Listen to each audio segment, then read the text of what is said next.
नमस्कार, हम प्रतिमा चौधरी। दोपहर 3 बजे के भोजपुरी समाचार में स्वागत बा। सबसे पहले प्रमुख समाचार।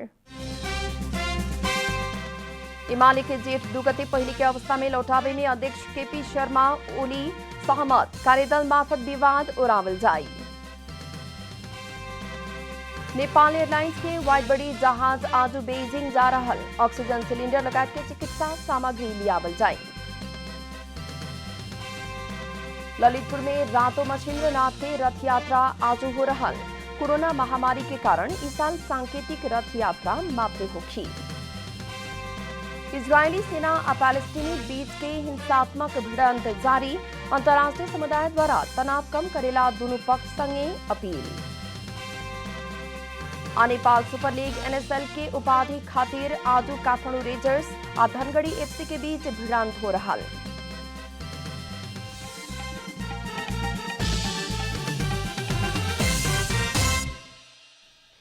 आप पूरा समाचार। सत्तारूढ़ दल नेकपा एमाले आपसी विवाद मिलावे खातिर सहमत भइल बा।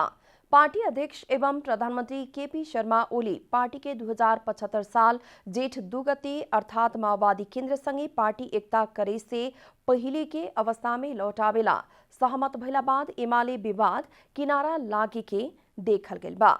वार्ता सकारात्मक भइला बाद अध्यक्ष ओली आ वरिष्ठ नेता माधव कुमार नेपाल के बीच काल्हू आपन पक्ष के नेता सब सहित फेरू वार्ता भइल रहे। सिंहदरबार स्थित प्रधानमंत्री कार्यालय में भइल वार्ता में मांग मुताबिक जेठ 2 गते लौटे के सहमति भइल नेपाल पक्ष के दावी बाटे। जेठ 2 गते में लौट के समस्या के समाधान खोजे के आ ओ खातिर कार्यदल बनावे के सहमति में उल्लेख बाटे। सत्तारूढ़ नेकपा एमाले के विवाद समाधान करे खातिर कार्यदल गठन करे के तैयारी हो रहल बा। संभवतः आज संझिया तक दोनों पक्ष से कार्यदल में बैठे वाला नेता लोग के निष्कर्ष लाग सकी। नेपाल एयरलाइंस के वाइड बॉडी जहाज आज चीन के राजधानी बेइजिंग जा रहल बा। चीनिया अनुदान के ऑक्सीजन सिलेंडर लगात के स्वास्थ्य सामग्री लेवे खातिर जहाज बेइजिंग जाए लागल है।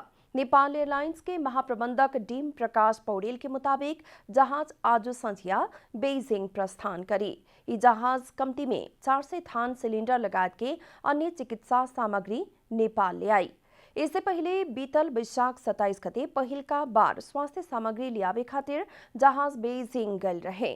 400 थान ऑक्सीजन सिलेंडर, 10 थान वेंटिलेटर लगात के सामग्री सब लेके वैशाख 28 गते जहाज काठमांडू आयल रहे। वही लिखा गैर आवासी नेपाली संघ ओमान के समन्वय समिति आ नेपाली दूतावास के समन्वय में जुटल ऑक्सीजन सिलेंडर लियावे खातिर आज वायु सेवा निगम के जहाज मस्कट जा रहल बा।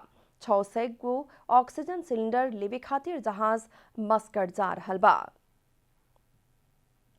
ललितपुर में रातो मछिन्द्रनाथ के रथ यात्रा आजू हो रहल बा। कोरोना महामारी के कारण इस साल पूरा रथ यात्रा ना करके सांकेतिक रूप में ही रथ यात्रा हो खिलागल जयपुर समाज के अध्यक्ष चंद्र महाजन जानकारी देने। आज करीब 150 सने से स्वास्थ्य मापदंड पूरा करत करीब 25 मीटर रथ यात्रा करके उन्हें विसर्जन करे के तैयारी कल गई महाजन जानकारी देने। रथ यात्रा आज दोपहर ललितपुर के पुल चौक में होगी। राष्ट्रीय प्रजातंत्र पार्टी के महाधिवेशन स्थगित भइल बा। राप्रपा के तीनों अध्यक्ष के सहित आजो बैठल बैठक द्वारा कोरोना संक्रमण के चलते महाधिवेशन स्थगित करे के निर्णय कल गेल है। कोविड-19 महामारी बहुते भयावह बनती गई अवस्था के ध्यान राखत आवे वाला जेठ 22 से 25 गते तक होखे वाला काठमांडू में कहल गई पूर्व घोषित पार्टी के केंद्रीय महाधिवेशन फिलहाल खातिर स्थगित करे के निर्णय कल गेल राप्रपा जनौले बा। महाधिवेशन के नया मिति उपयुक्त समय में घोषणा करे के भी पार्टी जनौले बा।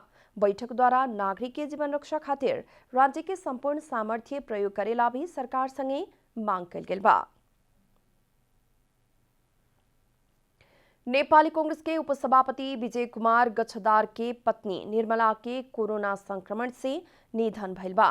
पत्नी निर्मला के शनिचर के सवेरे नर्विक अस्पताल में इलाज के क्रम में निधन भइल कांग्रेस केंद्रीय कार्यालय के मुख्य सचिव कृष्ण प्रसाद पौडेल जानकारी दिले बानी। स्वर्गीय निर्मला लंबा समय से फेफड़ा संबंधी समस्या से पीड़ित रहनी। इससे पहले वहां के भारत के नया दिल्ली में ले जाके भी इलाज कैल गेल रहे। नेपाल के लोकतांत्रिक आंदोलन में निर्मला के महत्वपूर्ण योगदान रहल मुख्य सचिव पौडेल जनौले पानी। सरकार द्वारा सिफारिश कैल गेल 11 देश के राजदूत मध्ये 3 जने प्रधानमंत्री केपी शर्मा ओली के निर्वाचन क्षेत्र के बानी लोग। झापाली कम्युनिस्ट राजनीति में संलग्न पुरान नेता नारायण प्रसाद संग्रौला म्यांमार आ एमाले पार्टी समद पूर्व मंत्री युवराज कार्की बहराइन खातिर राजदूत सिफारिश भइल बानी। ओही लेखा प्रधानमंत्री केपी शर्मा ओली के गृहनगर दमक नगरपालिका के सुमित्रा भंडारी डेनमार्क खातिर राजदूत सिफारिश भइल बानी। भंडारी लंबा समय से एमाले के राजनीति में सक्रिय महिला नेता हुन्। उ लोग संसदीय समिति में सुनवाई भइला बाद राष्ट्रपति द्वारा नियुक्त करके कानूनी प्रावधान बाटे। भोजपुरी समाचार में आप छोट विश्राम।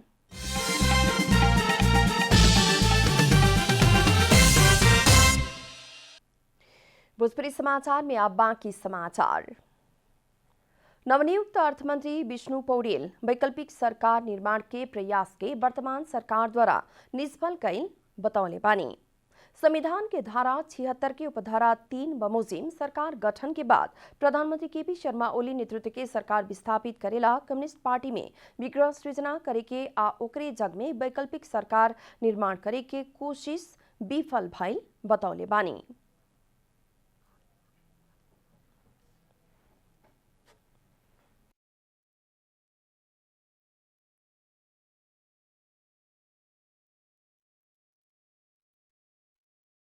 कोभिड महामारी जसले सिङ्गो विश्व समाजलाई अत्यन्तै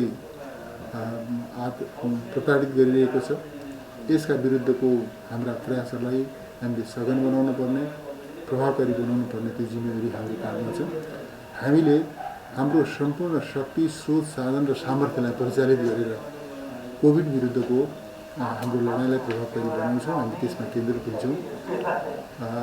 हामीले अहिले खास गरिकन यो संक्रमणको रोकथाम नियन्त्रणका लागि गर्नुपर्ने प्रयासहरू र संक्रमितहरूको परीक्षण र उपचारका निम्ति गर्नुपर्ने प्रयासहरूलाई हामी प्रभावकारी रूपमा अगाडि बढाउँछौँ।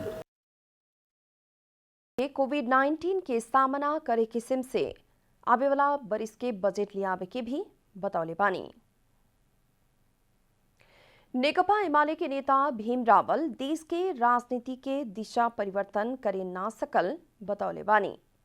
सुक्के संघीय संसद भवन नया बानेश्वर में कोविड-19 विरुद्ध के खूब लगा के बाहर आज समय संचार कर्मी के संक्षिप्त प्रतिक्रिया देहत वहां के आंतरिक व्यवस्थापन के दृष्टि से स्थिति कुछ फेर बदल भइला पर भी मूलभूत फेर बदल के अनुभूति होखेला अभी मेहनत करे पड़े के अवस्था में ही राजनीति रहल बतौले बानी। अपनी पार्टी के अध्यक्ष के असहयोग करेला प्रधानमंत्री से विश्वास के मतलबी के दिन प्रतिनिधि सभा में अनुपस्थित भइल नेपाल खनाल पक्ष द्वारा फिर प्रधानमंत्री संगे सहमति करके संयुक्त सरकार गठन में असहयोग कैला बाद एमाले भीतर के संकट निवारण भइल ह कहेवाला संचारकर्मी के सवाल में वहां के अपना सबके अड़ान यथावत रहल प्रतिक्रिया देहनी। हामी कानुनी शासन मान्ने एउटा पद्धति अनुरूप देश र विभिन्न संगठनहरू विशेष गरी राजनीतिक दलहरू चल्नुपर्छ भन्ने मान्यता राख्ने भएको हुनाले हाम्रो 9 राष्ट्रिय महाधिवेशनको निर्णय बमोजिम त्यसको मार्ग निर्देशन बमोजिम त्यो केन्द्रीय कमिटी यथावत रहनु पर्दछ र त्यसपछि त्योसँग अमिल्दा कुराहरू जति पनि छन् ती रद्द भएर फेरि पार्टी स्वाभाविक रूपमा अगाडि जानुपर्छ भन्ने मान्यतामा हामी कायमी छौँ। अब यस सन्दर्भमा हिजो जे जति कुराहरू भए ती कुराहरूमा केही सकारात्मक कुराहरू अवश्य भएका छन् र त्यसले ठोस आकार ग्रहण गर्न अझै बाँकी छ। अध्यक्ष एवं प्रधानमंत्री केपी शर्मा ओली संगे भइल वार्ता में कुछ सकारात्मक बात भइला पर भी उसे आकार ना लेहल प्रतिक्रिया उहाँ के देखनी। नेकपा माओवादी केंद्र के अध्यक्ष पुष्पकमल दाहाल संविधान और लोकतंत्र कमजोर करेवाला प्रवृत्ति संगे के संघर्ष जारी रहे के बतौले बानी। प्रधानमंत्री केपी शर्मा ओली की सरकार के विरुद्ध वैकल्पिक सरकार गठन के प्रयास में लागल माओवादी केंद्र के अध्यक्ष दाहाल ओली फिर प्रधानमंत्री बनला बाद संचार कर्मी के संक्षिप्त प्रतिक्रिया देहत संविधान और लोकतंत्र के पक्ष में निरंतर खबरदारी करे के बतौले बानी। वहां के प्रतिपक्षी के हैसियत से सरकार से भइल गलत काम के आलोचना करत जनता के राहत देवे के आ संविधान आ राष्ट्र के बचाव के पक्ष में निरंतर संघर्ष करे के उल्लेख कैनी।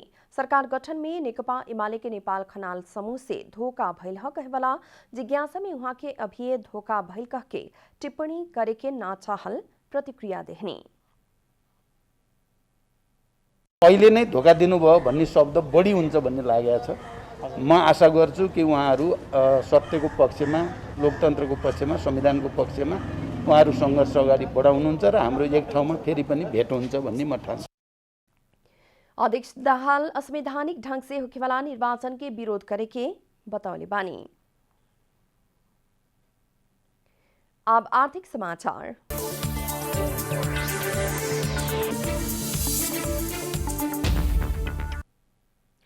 खेतबारी में रोपल मकई बाली फौजी कीड़ा से नष्ट कर देहला बाद म्याग्दी के किसान सब समस्या में पड़ल बाटे लोग। गंडकी प्रदेश में कोरोना के हॉटस्पॉट बनते गई म्याग्दी में भल जामल आ गोडमेल करे के बेरिया भइल मकई बाली फौजी कीड़ा नष्ट करे के शुरू कैला बाद किसान सब दोहरा चिंता में पड़ल बाड़न सन। जिला के बेनी नगरपालिका सहित 6 गो स्थानीय तह के किसान सब अभी कोरोना से संक्रमित होके होम क्वारेंटीन, आइसोलेशन और स्वास्थ्य संस्था सब में उपचाररत बाड़न सन। इहे बेरिया किसान से लगावल मकई बाली में फौजी कीड़ा के प्रकोप बढ़ते जा रहल बा। मकई जामते मातिर फौजी कीड़ा से डांठ आ पत्ता दुनू खा के नष्ट करे लागल बेनी नगरपालिका 2 बगरफाट के कृषक खड़ग बहादुर थापा बतौले बानी। बगरफाट के 4 से रोपनी क्षेत्रफल के फाट में फौजी कीड़ा से मकई बाली कामे ना लागे किस्म से नष्ट कर देहल किसान सबके कहनाम बाटे। भोजपुरी समाचार में फिर छोट विश्राम।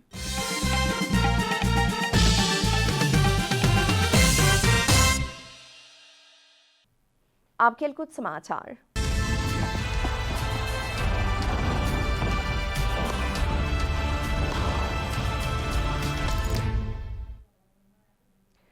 नेपाल सुपर लीग एनएसएल के उपाधि खातिर आज भिड़ंत हो रहल बा। पहला संस्करण के उपाधि खातिर काठमांडू रेंजर्स एफसी और धनगढ़ी एफसी के बीच भिड़ंत होखे लागल है।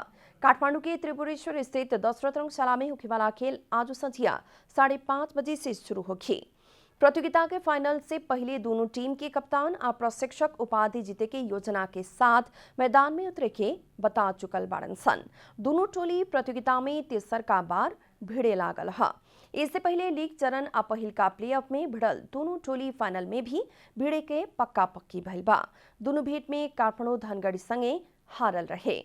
फाइनल में घरेलू मैदान में काठमांडू के धनगढ़ी विरुद्ध 2 हार के बदला लेवे के अवसर बाटे।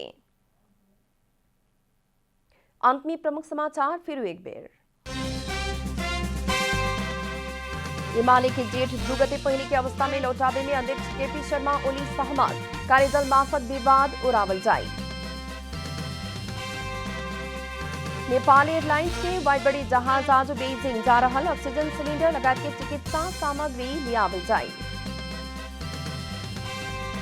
ललितपुर में रातो मछिन्द्रनाथ के रथ यात्रा आज हो रहल। कोरोना महामारी के कारण इस सांकेतिक रथ यात्रा मात्र होगी। इजरायली सेना पैलेस्टीन बीच के हिंसात्मक भिड़ंत जारी। अंतर्राष्ट्रीय समुदाय द्वारा तनाव कम करेला दोनों पक्ष संगे अपील। नेपाल सुपर लीग एनएसएल के उपाधि खातिर आज काठमांडू रेंजर्स और धनगढ़ी एफसी के बीच भिड़ंत हो रहल।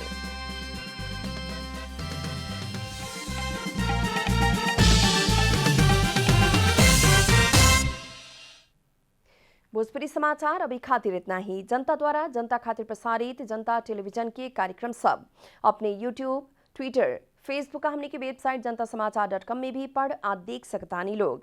सूचना में अपने के सहभागिता, समय में समाचार, हमनी के प्रतिबद्धता। नमस्कार।